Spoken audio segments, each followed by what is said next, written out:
Salam sejahtera semuanya. Perkenalkan, kami dari kelompok 6 ingin mempresentasikan review dari buku Francis Fukuyama di chapter 9.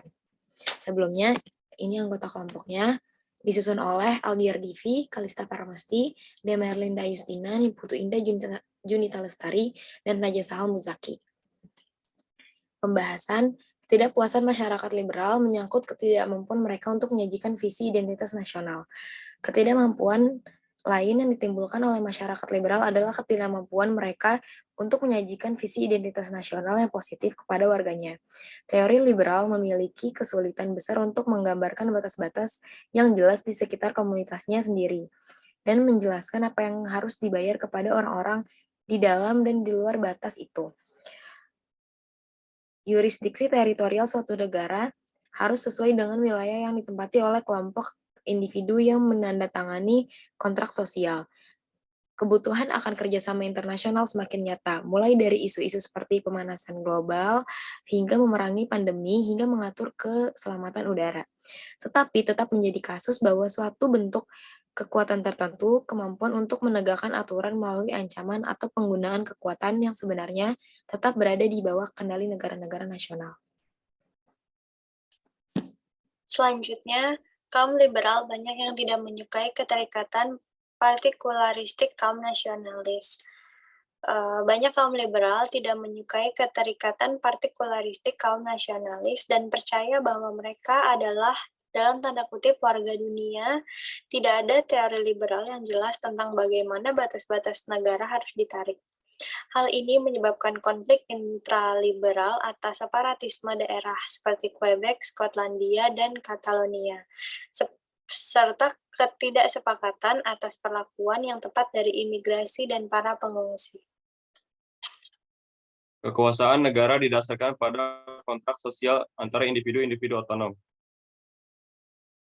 Kekuasaan negara didasarkan pada kontrak sosial antara individu-individu otonom yang setuju untuk menyerahkan sebagian dari hak-hak mereka untuk melakukan apa yang mereka inginkan sebagai imbalan atas perlindungan negara.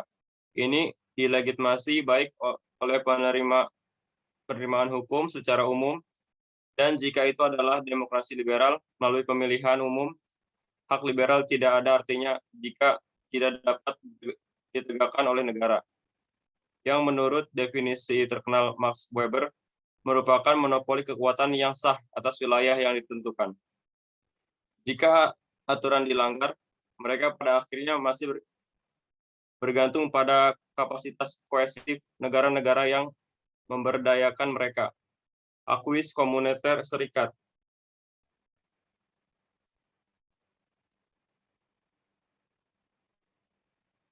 Yang di banyak domain menggantikan hukum tingkat nasional. Tapi hukum internasional pada akhirnya terus bergantung pada penegakan di tingkat nasional. Kekuasaan tertinggi, dengan kata lain, terus menjadi provinsi negara-negara nasional, yang berarti bahwa kontrol kekuasaan pada tingkat ini tetap kritis. Identitas nasional. Ketidakpuasan masyarakat yang ditimbulkan oleh ketidakmampuan mereka untuk memberikan visi identitas nasional yang positif kepada warganya. Identitas nasional sebagai masyarakat liberal dan terbuka adalah sesuatu yang dapat dibanggakan secara adil oleh kaum liberal, dan kecenderungan mereka untuk mengecilkan identitas nasional telah memungkinkan hak ekstrim untuk mengklaim landasan ini. Janji identitas liberal Amerika ditangkap oleh novelis Michael Shara dalam pemikiran yang dikaitkan dengan kolonial. Argumen tatanan global. Argumen ini mungkin tampak mirip dengan yang dibuat oleh Yoram. Secara khusus, jika identitas nasional didasarkan pada karakteristik tetap seperti ras, etnis, atau warisan agama, maka identitas tersebut berpotensi menjadi kategori eksklusif yang melanggar prinsip liberal tentang kesetaraan martabat. Hanzoni dalam bukunya tahun 2018, The Virtue of Nationalism, di mana ia berpendapat untuk tatanan global berdasarkan kedaulatan negara bangsa. Dia ada benarnya.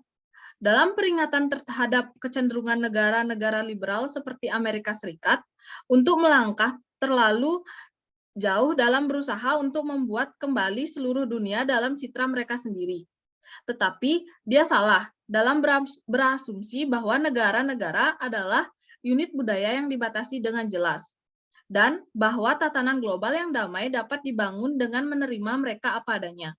Bangsa saat ini adalah kontribusi sosial yang merupakan produk sampingan dari perjuangan sejarah. Seringkali melibatkan penaklukan, kekerasan, asimilasi paksa, dan manipulasi simbol budaya yang disengaja. Ada bentuk identitas nasional yang lebih baik dan lebih buruk, dan masyarakat dapat menggunakan hak pilihan dalam memilih di antara mereka. Secara khusus, jika identitas nasional didasarkan pada karakteristik tetap seperti ras, etnis, atau warisan agama, maka identitas tersebut berpotensi menjadi kategori eksklusif yang melanggar prinsip liberal tentang kesetaraan martabat. Jadi, sementara tidak ada kontradiksi yang diperlukan antara kebutuhan akan identitas nasional dan universalisme liberal. Tetap ada titik ketegangan potensial yang kuat antara kedua prinsip tersebut. Dalam kondisi ini, identitas nasional dapat berubah menjadi nasionalisme yang agresif dan eksklusif, seperti yang terjadi di Eropa pada bagian pertama abad ke-20. Untuk alasan ini, masyarakat liberal secara normatif tidak boleh mengakui kelompok berdasarkan identitas tetap seperti ras, etnis, atau warisan agama. Tetapi ada kalanya ini menjadi tak terelakkan dan prinsip-prinsip liberal gagal diterapkan. Ada banyak bagian di dunia di mana kelompok etnis dan agama telah menempati wilayah yang sama secara turun-temurun dan memiliki tradisi budaya dan bahasa yang kental. Balkan dan Asia Selatan dan Tenggara, identitas etnis atau agama secara de facto merupakan karakteristik penting bagi kebanyakan orang dan mengasimilasi mereka ke budaya nasional yang lebih luas dan sangat tidak realistis. Di Prancis, konstruksi identitas nasional dimulai dengan Deklarasi Hak Asasi Manusia dan warga negara Revolusi Prancis yang menetapkan cita-cita kewarganegaraan berdasarkan bahasa dan budaya yang sama. Keduanya merekonstruksi identitas nasional mereka pada garis non-rasial setelah tahun 1960-an. Dan seperti Amerika Serikat membuka diri terhadap imigrasi besar-besaran. Proses mendefinisikan bangsa itu dalam istilah politik liberal telah lama, sulit, dan secara berkala penuh kekerasan, dan bahkan hari ini ditantang oleh orang-orang di kiri dan di kanan dengan narasi yang bersaing tajam tentang asal-usul negara. Jika liberalisme dilihat tidak lebih dari sebuah mekanisme untuk mengelola keragaman secara damai tanpa tujuan nasional yang lebih luas, itu bisa dianggap sebagai kelemahan politik yang serius. Orang-orang yang pernah mengalami kekerasan, perang, dan kediktatoran akan lama hidup dalam masyarakat liberal, seperti yang dilakukan orang Eropa pada periode setelah 1945. Tetapi karena orang-orang terbiasa hidup damai di bawah rezim liberal, mereka cenderung mengabaikan perdamaian dan ketertiban itu, dan mulai merindukan politik yang akan mengarahkan mereka ke tujuan yang lebih tinggi. Kita mungkin berada pada titik yang sama dalam sejarah manusia, di mana dunia telah bebas dari perang antar negara skala besar selama 3/4 abad, dan sementara itu telah melihat peningkatan besar-besaran dalam kemakmuran global yang telah menghasilkan kemakmuran global yang sama besarnya. Perubahan sosial Uni Eropa diciptakan sebagai penangkal nasionalisme yang telah menyebabkan perang dunia, dan dalam hal itu telah berhasil melampaui semua harapan. Sekian review dari kelompok kami pada buku Francis Fukuyama Chapter 9, kurang lebihnya mohon maaf, terima kasih.